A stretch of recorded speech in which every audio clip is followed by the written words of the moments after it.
शैतानिर्रजीम बिस्मिल्लाहिर्रहमानिर्रहीम। क़ाल अल्लाहु तबारक व तआला फ़िल क़ुरआनिल मजीद वल फ़ुरक़ानिल हमीद फ़न्किहू मा ताब लकुम आमन्तु बिल्लाहि सदक़ल्लाहुल अज़ीम व सदक़ रसूलुहुन नबियुल अमीनुल मकीनुल करीम व नहनु अला ज़ालिका लमिनश शाहिदीन व मिनश शाकिरीन वल्हम्दुलिल्लाहि रब्बिल आलमीन। आइए सबसे पहले हम और आप अक़ीदतो इंतहाई मोहब्बत के साथ हुजूर साहिब लौलाद फ़ख्र मौजूदात रहमत आलम नूर मुजस्सम सय्याह लामका मालिक इंसो जां बेकसों के कस बेसहारों के सहारा टूटे हुए दिलों के आसरा जनाबे अहमद मुज्तबा मोहम्मद मुस्तफ़ा सल्लल्लाहु ताला अलैहि वसल्लम की मुक़द्दस नूरानी बारगाह में जी लगाकर बआवाज़े बुलंद दुरूद शरीफ पढ़ें सल्लल्लाहु अला नबील उम्मी व आलिही सल्लल्लाहु ताला अलैहि वसल्लम सलातो व सलामन अलैका या रसूल अल्लाह सल्लल्लाहु ताला अलैहि वसल्लम। कि मोहम्मद से वफा तूने तो हम तेरे हैं, कि मोहम्मद से वफा तूने तो हम तेरे हैं, ये जहां चीज है क्या लौहो कलम तेरे हैं। और मोहम्मद की मोहब्बत दीन हक की शर्त अव्वल है, मोहम्मद की मोहब्बत दीन हक की शर्त अव्वल है, इसी में है अगर खामी तो सब कुछ नामुकम्मल है। और मोहम्मद की मोहब्बत है सनद आज़ाद होने की, मोहम्मद की मोहब्बत है सनद आज़ाद होने की, खुदा के दामन तौहीद में आबाद होने की। और उसी पे मेहरबान रब्बे गफूर होता है, उसी पे मेहरबान रब्बे गफूर होता है कि जिसके सीने में इश्क़ रसूल होता है। उसी पे मेहरबान रब्बे गफूर होता है कि जिसके सीने में इश्क़ रसूल होता है। और पढ़ो ए आशिक़ाने मुस्तफ़ा दुरूद पढ़ो, पढ़ो ए आशिक़ाने मुस्तफ़ा दुरूद पढ़ो, दुरूद पढ़ने से चेहरे पे नूर होता है। इसलिए एक मरतबा और पढ़े अल्लाहु रब्बु मुहम्मदिन सल्लल्लाहु अलैहि वसल्लम नहनु इबादु मुहम्मदिन सल्लल्लाहु अलैहि वसल्लम। मुअज़्ज़ज़ सामीन किराम, खुतबा मसनूना के बाद कुरान मुक़द्दस की जिस आयत करीमा को मैंने अपने खिताब का मौजू बनाया है, परवरदिगार आलम ने उस आयत करीमा में हमारी जिंदगी के एक निहायत ही अहम गोशे पर बड़ी वजाहत के साथ भरपूर रोशनी डाली है। मजहब इस्लाम का कमाल ये है कि उसने इंसान की पूरी जिंदगी पर, इंसान की जिंदगी के हर रुख पर, हर जाविये पर बड़ी वजाहत के साथ भरपूर रोशनी डाली है। किसी भी मामले में इंसान को अकेला नहीं छोड़ा, बल्कि हर मामले में इस्लाम ने उसकी रहनुमाई फरमाई है और उसे अपने क़वानीन के मुताबिक आगे बढ़ने का मौका अता फरमाया है। आप दुनिया के तमाम मज़ाहिब का मुताला करें, कहीं ना कहीं मजहब आकर खामोश हो जाता है। अगर उसने इबादत का तरीका बताया तो सियासत का नहीं, सियासत का बताया तो नशिस्तो बर्खास्त का नहीं, नशिस्तो बर्खास्त का बताया तो इंसान की आपसी जिंदगी का नहीं। अगर आप बादशाह हैं तो आपकी जिंदगी कैसे होनी चाहिए, अगर आप फकीर हैं तो उसके कवानीन क्या हैं? अगर आप भाइयों में सबसे बड़े भाई हैं तो उसकी जिम्मेदारियां क्या हैं? अगर आप किसी गांव के प्रधान हैं तो उसकी क्या जिम्मेदारियां होती हैं? अगर आप किसी मस्जिद के इमाम हैं तो आपकी क्या जिम्मेदारियां हैं? गर्जे के इंसान जिस रूप में भी हो, जिस तबके में भी हो, जिस उम्र में भी हो, हर मामले में इस्लाम ने उसकी रहनुमाई फरमाई है और उसे एक शानदार जिंदगी गुजारने का मौका अता फरमाया है। यही इस्लाम की सबसे बड़ी जीत है। कोई चीज आप ऐसी ला नहीं सकते, सोच कर भी कोई चीज ऐसी पैदा नहीं कर सकते जहां इस्लाम ने आपकी रहनुमाई न फरमाई। मेरे भाइयों, यही वजह है कि जब एक मर्तबा हजरत सलमान फारसी रज़ी अल्लाह ताला अन्हु का कुछ कुफ्फारों मुशरिकीन ने मजाक उड़ाया और उन लोगों ने ये कहा कि ऐ सलमान फारसी, तुम्हारे नबी तो तुम्हें हर चीज का इल्म सिखाते हैं, बालों में कंघी करने का तरीका, पाखानों में बैठने का तरीका, क्या ये भी कोई बताने वाली चीज है? तो हजरत सलमान फारसी रज़ी अल्लाह ताला अन्हु उसकी बातों से मुतअस्सिर न हुए, बल्कि आपने मुस्कुरा करके इरशाद फरमाया, हाँ, हमारा मजहब इतना कामिल और इतना अकमल है कि वो हमें हर चीज का इल्म सिखाता है, वो हमें हर चीज का सलीका अता फरमाता है। मेरे भाइयों, आजकल शादी ब्याह का माहौल है और हम भी एक शादी और कुरान मुक़द्दस की जिस आयत करीमा को मैंने अपने खिताब का मौजू बनाया, अल्लाह रब्बुल इज्जत फरमाता है, फन्किहू मा ताब लकुम, जो औरत तुम्हें पसंद हो, जो औरत तुम्हें पसंद हो, ऐसी औरत के साथ, ऐसी लड़की के साथ शादी करो जिसकी तरफ तुम्हारे दिल का मैलान हो, जिसको तुम पसंद करते हो, ऐसी लड़की के साथ शादी करो। वरना अगर तुम्हारे दिल में एक तरीके से नफरत है या किसी वजह से तुम उसे नापसंद करते हो तो शादी के बाद भी आपकी जिंदगी बेहतर न होगी। इसलिए अल्लाह ने फरमाया, ऐसी औरत के साथ शादी करो जिसकी तरफ तुम्हारे दिल का मैलान हो। मेरे भाइयों, अब इस मकाम पर आकर इस्लाम ने शादी ब्याह के मुकम्मल तौर तरीके और इस्लामी रस्म रवाज और इस्लामी तौर तरीके हमें अता फरमाए हैं। मगर अफसोस, सद अफसोस की बात यह है कि जब इस मामले में हम आगे बढ़ते हैं और शादी ब्याह के लिए अपने कदम को उठाते हैं, शादी के लिए हम आगे बढ़ते हैं, तो हमें इस्लामी कवानीन नजर नहीं आते, बल्कि हम अपनी मर्जी, अपनी चाहत, अपनी एतबार से जिस तरह चाहते हैं शादी करते हैं, जिसका वबाल आज हमारी निगाहों के सामने है। मेरे भाइयों, हमने इस मामले में इस्लाम का तरीका छोड़ा, इस्लाम के रास्ते से हटे, जिसका वबाल आज हमारी निगाहों के सामने है कि शादी के बाद चंद साल,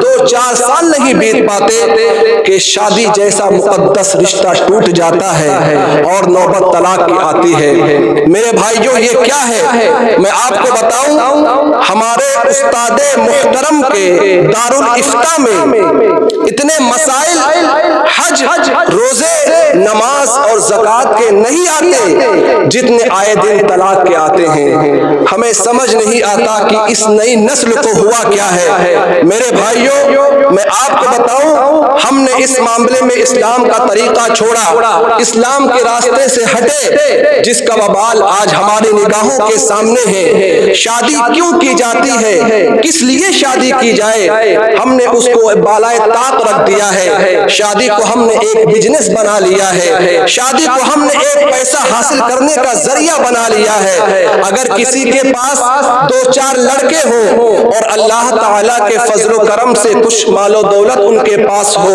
थोड़े हसीन और जमील हो, तो वो ये सोचते हैं कि हमें अलादीन का चिराग मिल गया है, हम चाहे जितनी चाहे दौलत हासिल कर लें। मेरे भाइयों, जब मकसद शादी का दौलत हासिल करना होगा तो कहां से उन शादियों में बरकतें होंगी, कहां से उन शादियों में आपको बरकतें हासिल होंगी। मेरे भाइयों, शादी क्यों की जाती है, उसका एक पाकीज़ा तसव्वुर इस्लाम के अंदर है। अल्लाह के रसूल अलैहिस्सलातु वस्सलाम इरशाद फरमाते हैं, बुखारी शरीफ और मुस्लिम शरीफ दोनों में ये हदीस पाक मौजूद है। अल्लाह के रसूल सल्लल्लाहु अलैहि वसल्लम इरशाद फरमाते हैं, या माशर शबाब मन इस्तताअ मिनकुमुल बात फलयतज़व्वज फइन्नहु अग़ज़्ज़ु मिन बसर व अहसनु मिन फर्ज। अल्लाह के रसूल सल्लल्लाहु अलैहि वसल्लम इरशाद फरमाते हैं कि ए मेरी उम्मत के जवानों, ए मेरी उम्मत के जवानों, तुम में जो शादी करने की ताकत रखता हो, जो शादी करने की इस्तिताअत रखता हो, वो शादी करे। अब शादी करने की ताकत रखता हो, इसका मतलब ये हुआ कि वो बीवी के जिनसी ख्वाहिशात को पूरा कर सकता हो और माल इतना उसके पास हो कि वो बीवी के अखराजात को उठा सकता हो। तो प्यारे आका अलैहिस्सलाम ने फरमाया, ऐसे जवान को चाहिए कि वो शादी करे। फ़इन्नहु अग़ज़्ज़ु मिन बसर, मेरे आका ने ये नहीं फरमाया ताकि तुम खूब जहेज हासिल कर लो, ताकि तुम खूब दौलत हासिल कर लो, नहीं, मेरे आका ने फरमाया फ़इन्नहु अग़ज़्ज़ु मिन बसर, इसलिए कि शादी तुम्हारी निगाहों को महफूज कर देती है। पहले तुम्हारी निगाहें आवारा थी, इधर उधर लड़कियों पर पड़ती थी, अब जब तुम अपनी मनपसंद लड़की के साथ शादी करोगे तो तुम्हारी निगाहें महफूज हो जाएंगी और तुम गुनाहों से महफूज हो जाओगे। और आगे फरमाया फ़इन्नहु अहब्बु मिन बसर व अहसनु मिन फर्ज, और तुम्हारी शर्मगाह की हिफाजत हो जाएगी। पहले हमारे अंदर अल्लाह ने जो जिनसी ख्वाहिशात अल्लाह ने अता की है, हम इधर उधर देखते थे, लेकिन जब हम अब अपनी मनपसंद लड़की के साथ शादी करेंगे तो इन गुनाहों से महफूज हो जाएंगे और इस्लामी तरीके से अपनी जिनसी ख्वाहिशात को पूरा करेंगे। तो मेरे आका अलैहिस्सलाम ने इस पाकीज़ा मकसद के लिए फरमाया कि तुम शादी करो। लेकिन आज हमने क्या उसूल बना रखे हैं, आज ऐलान कर दिया जाए मस्जिद मदरसों के लिए तो हमारे पास पैसे नहीं होते, लेकिन शादियों के फालतू रस्म रवाज को देखें, शादियों के फालतू खुराफात को देखें। अल्लाह के रसूल सल्लल्लाहु अलैहि वसल्लम की ये उम्मत आज दिखावे में और एक दूसरे से बरतरी हासिल करने के लिए न जाने कितने कितने फालतू अखराजात कर डालते हैं। सुनो, अल्लाह के रसूल सल्लल्लाहु अलैहि वसल्लम इरशाद फरमाते हैं, प्यारे आका इरशाद फरमाते हैं, अअज़मुन निकाहि बरकतन ऐसरुहु मऊनतन।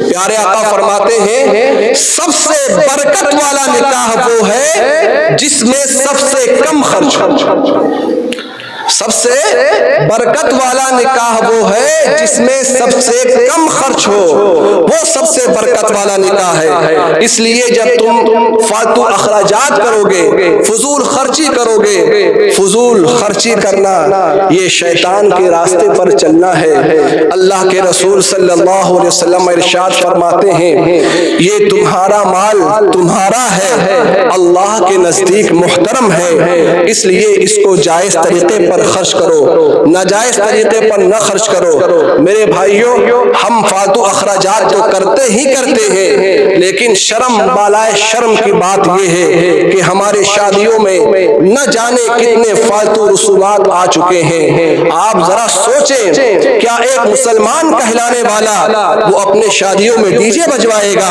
क्या एक मुसलमान कहलाने वाला वो अपने शादियों में गाने बजवाएगा और दूसरों को ये बताएगा कि हम मुसलमान मुसलमान हैं मेरे भाइयों, ये अल्लाह के रसूल सल्लल्लाहु अलैहि वसल्लम की ये उम्मत इस तरह गुनाहों में मुब्तला है। अल्लाह ताला इन तमाम गुनाहों से हम तमामी लोगों को महफूज फरमाए और हुजूर अलैहिस्सलातु वस्सलाम की सुन्नतों के मुताबिक जिंदगी गुजारने की तौफीक अता फरमाए। चंद लोगों ने आपकी तारीफें कर दी, चंद लोग आपकी तारीफ कर देते हैं कि भाई आपकी शादी के तो बड़े चर्चे हैं, तो हम बड़े खुश हो जाते हैं कि हमारी शादी के बड़े चर्चे हैं, हमने ये कराया वो कराया। हम सोचते हैं कि हमारी इज्जत बुलंद हुई इज्जत बुलंद हुई आपकी इज्जत बुलंद, लेकिन जन्नत में नहीं जहन्नम में हुई, जहन्नम में हुई आपकी इज्जत बुलंद। मेरे भाइयों, अल्लाह के रसूल सल्लल्लाहु अलैहि वसल्लम की ये उम्मत इस तरह गुनाहों में मुब्तला है। अल्लाह ताला हम तमामी लोगों को हुजूर अलैहिस्सलातु वस्सलाम की सुन्नतों के मुताबिक और आपकी सीरत तैयबा के मुताबिक शादियां करने की तौफीक अता फरमाए। सुनो, अल्लाह के रसूल सल्लल्लाहु अलैहि वसल्लम तुम्हें एक उसूल दे रहे हैं। प्यारे आका अलैहिस्सलातु वस्सलाम इरशाद फरमाते हैं, तिलकल मरअतु बिअरबइन, औरतों से 4 बुनियाद पर लोग शादियां करते हैं। 4 बुनियाद पर लोग शादियां करते हैं औरतों से। अब वो कौन कौन से हैं? वली हुस्निहा, या बहुत हमारी औरत खूबसूरत हो, ऐसी खूबसूरत हमारी औरत हो, हम ऐसी औरत के साथ शादी करें जो बहुत खूबसूरत हो। वली मालिहा, या तो वो बहुत मालदार हो ताकि शादी के बाद हमारा माल का कब्जा उसके बाल पर हो जाए। और वली हस्बिहा, और कुछ लोग हस्ब व नसब की बुनियाद पर शादियां करते हैं कि हम ऐसे घराने से शादी करें जो बहुत आला घराने के हो, जो बहुत आला खानदान के हो। और चौथा मेरे आका ने फरमाया वली दीनिहा, और कुछ लोग दीनदारी की बुनियाद पर शादी करते हैं। ये 4 पसंद आम तौर पर लोगों की होती है।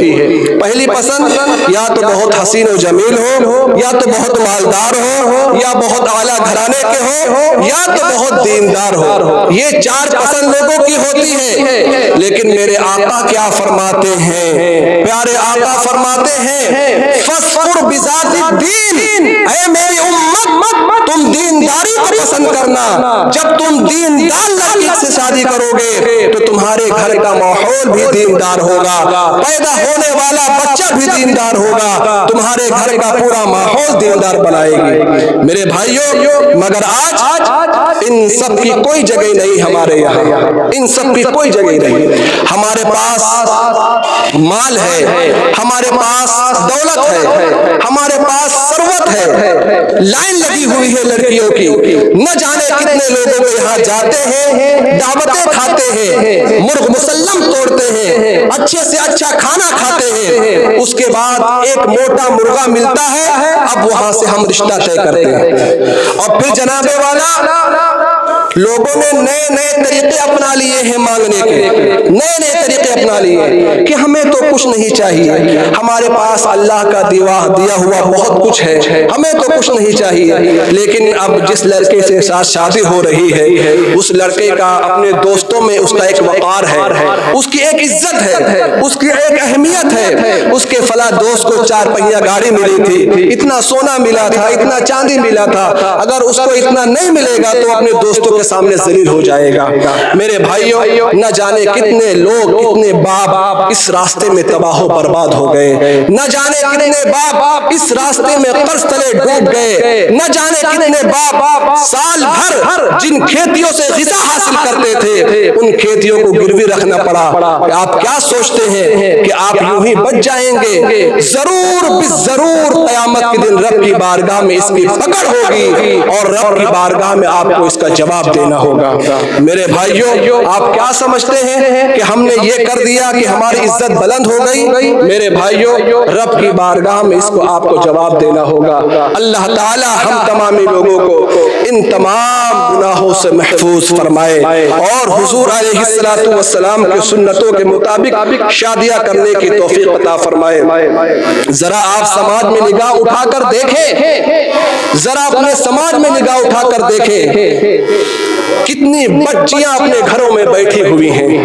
गरीब माँ बाप अपने बच्चियों के हाथ पीले नहीं कर पाते। उनके पास इतना पैसा नहीं है कि वो अपने समाज के साथ चल सकें, इतने दौलत नहीं कि वो अपने समाज के साथ चल सकें। बच्चियों की उम्र 30-30 साल हो गई, 35-35 साल हो गई, फिर भी वो अपने घरों में बैठी हुई हैं। उनके माँ बाप उनके हाथ पीले नहीं कर पाते। मेरे भाइयों की आप क्या सोचते हैं?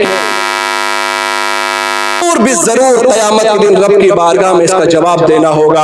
मैं आपको बताऊं, मैंने ऐसे इलाके देखे हैं, ऐसे इलाकों में मैं गया हूं, बाप बेटी के बाप के पास 10,000 रुपए नहीं होते, फिर भी वो अपने लड़की की शादी धूमधाम से करता है। बेटी के बाप के पास 10,000 रुपये नहीं होते, फिर भी वो अपने लड़की की शादी, अपने लड़के की शादी धूमधाम से करता है। आप नागौर के इलाकों में चले जाएं, कितना शानदार माहौल बना हुआ है कि बच्ची के बाप के पास पैसे भी नहीं होते, फिर भी वो अपनी बच्ची की शादी धूमधाम से करता है। अगर लड़की वालों ने जहेज दिया तो लेने में कोई कराहत नहीं, लेकिन वो ऐसे समाज, ऐसा माहौल वहां पर बना हुआ है कि अगर लड़की वालों ने जहेज दिया तो पूरा समाज उसका बाइकाट करता है, पूरा समाज उसका बाइकाट करता है। तो मेरे भाइयों, आप माहौल को खराब न करें, हुजूर अलैहिस्सलातु वस्सलाम की सुन्नतों के मुताबिक शादियां करें। मेरे भाइयों, आज हमारे घर का, हमारे गांव का ये माहौल बन चुका है। सुनने में आया है कि हमारे गांव में जुआ बहुत हो रहा है। जुआ, शराब नोशी एकदम आम हो चुकी है। सुनो, अल्लाह तबारक व तआला कुरान मुक़द्दस में इरशाद फरमाता है, या अय्युहल्लज़ीना आमनू इन्नमल खम्रु वल मैसिरु वल अंसाबु वल अज़लाम रिज्सुम मिन अमलिश शैतान फज्तनिबूहु लअल्लकुम तुफ्लिहून। ऐ ईमान वालो, शराब नोशी, जुआकारी, बदकिरदारी से बचो, इसलिए कि ये शैतानी अमल है। जब तुम इससे बचोगे तो अल्लाह तबारक व तआला तुम्हें कामयाब करेगा। मेरे भाइयों, अगर हम शराब पीकर दुनिया से चले गए तो हदीस पाक में आता है कि उसका चेहरा किबला की तरफ नहीं हो सकेगा। और अगर आपने किसी तरह उसका चेहरा किबला की तरफ कर दिया, आपने तदफीन कर दी, उसके बाद जब उसकी कब्र को खोद के देखोगे तो उसका चेहरा किबला की तरफ नहीं होगा। मेरे भाइयों, प्यारे आका अलैहिस्सलाम ने फरमाया, ला तशरबिल खम्र फइन्नहा उम्मुल खबाइस। शराब से बचो, इसलिए कि तमाम बुराइयों की जड़ है, तमाम बुराइयों की जड़ है। जब इंसान शराब पीता है, जुआ खेलता है, तो अपने घर को बर्बाद कर देता है, अपने माहौल को, अपने घर के माहौल को, अपने माँ बाप को बर्बाद कर देता है। याद रखें, जुआ खेलने वाला, शराब पीने वाला अपनी जिंदगी में कभी कामयाब नहीं होता, कभी भी कामयाब नहीं होता, चाहे जितनी चाहे दौलतें हासिल कर ले, लेकिन जुआ खेलने वाला, शराबी अपनी जिंदगी में कभी कामयाब नहीं होता।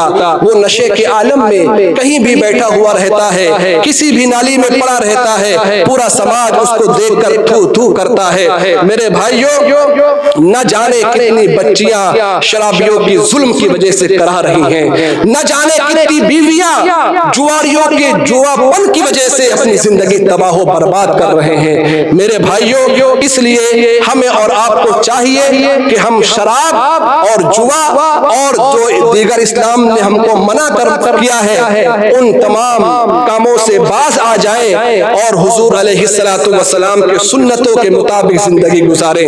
याद रखें, हमारा दीन जो है वो दीन इस्लाम है।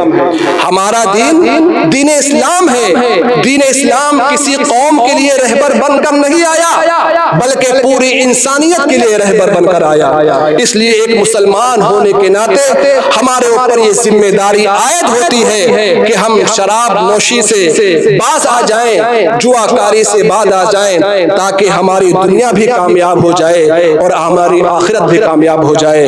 अल्लाह तबारक व तआला इस मुख्तसर से खिताब को अपनी बारगाह में कबूल फरमाए और हम सबको खुसूसियत के साथ शादियों में जो फालतू रस्म रिवाज हैं, फजूल खर्चियां हैं, इन तमाम चीजों से अल्लाह ताला हम सबको दूर फरमाए और हुजूर अलैहिस्सलातु वस्सलाम के सुन्नतों के मुताबिक जिंदगी गुजारने की तौफीक अता फरमाए। अस्तगफिरुल्लाह रब्बी मिन कुल्ली ज़ंब व अतूबु इलैह। अस्सलामु अलैकुम व रहमतुल्लाहि व बरकातुहू।